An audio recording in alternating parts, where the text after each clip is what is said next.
Welcome to clauses and punctuations. Let's have a look at point one first of all. So a sentence makes sense on its own. There are four types. Firstly, there's a statement. This is the most common, by the way. So cats eat mice. That's basically a statement. A question is a question statement whereby you've got a question mark at the end. So what do mice eat? A command, on the other hand, is when you're giving somebody a command. So run for your life.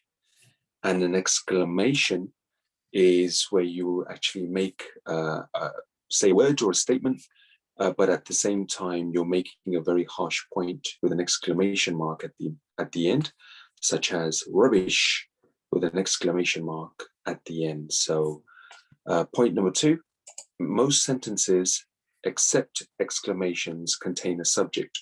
So a noun naming a thing or a person. So a subject is a noun, and a verb is a doing word.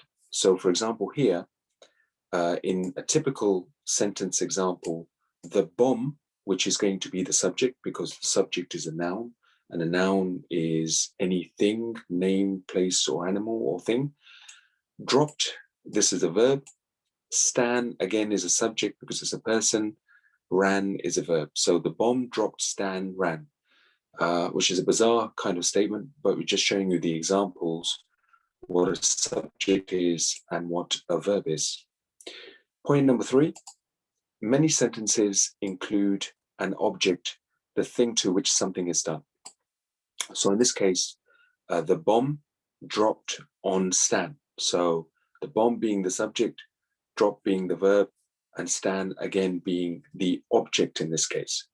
So the dog ate your dinner. So in this case, the dog is the subject, ate is the verb word, and your dinner is again the object. You just have to distinguish between the object, the subject, and the verb as well. So point number four, a clause is part of a sentence. So the main clause makes sense on its own. So Sean made lasagna. And a subclause adds information before or after or in the middle of the main clause using various connectives. So connectives are examples of words such as which, when, where, and who. So some examples are Sean made lasagna, which was all he could cook. So again, here we've got the main clause, Sean made lasagna, followed by the word which is a connective, was all he could cook. The second part of the sentence, that's actually going to be what we call a subclause. So the main clause is Sean made lasagna. That's the main clause. Then we have the connective, which is which, and then followed by the subclause, which is was all he could cook. The next example is not being an expert chef, Sean made lasagna, which was something, something. So again, here in the second statement, we've got not being an expert chef, Sean made lasagna. So the main clause here is going to be Sean made lasagna. The subclause will be not being an expert chef because that's the sub part of the sentence. The main part is Sean made lasagna.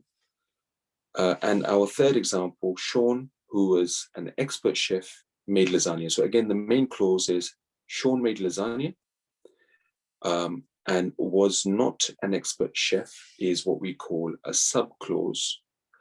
And this is divided in the middle by a connective such as who. So that's how we actually break down the clauses of sentences. Let's go to point number 5. So a compound sentence links two sentences using the words and, but, or so, with a comma if a pause seems necessary. So I like you, so I don't want to see you get hurt. Sleep is mystery, but we know we can't do without it. So here we've got a compound, so but being one of the compounds in the bottom statement, and so being a compound word at the top. So these are what we call compound words. And finally, the last point, number 6, using clauses makes your writing more interesting, but you must punctuate correctly. So number 1, begin a sentence with a capital and end it with a full stop. So I was bored. I went to the park. My friends were there. I was bored. I went to the park. My friends were there. So you're starting with a capital letter at the beginning and then a full stop at the end. So we know that the second part of this sentence is correct because you're starting with the correct punctuation. Point number 2, it is often better to turn short sentences into a single longer one using commas to separate clauses. So for example, being bored, I went to the park, comma, where I found my friends. So if inserting a subclause mid-sentence, don't forget the second comma as well. And sentences should always make sense. They begin with a capital and end with a full stop. Most contain a subject and a verb within the sentence. Many contain an object as well. A compound sentence joins simple sentences together, and it is often better to combine short sentences using commas as opposed to just writing very, very short sentences. Have a read of this again, and we've got some follow-up questions that will actually test your skills here. And good luck. We'll follow these up in our next class. Thank you.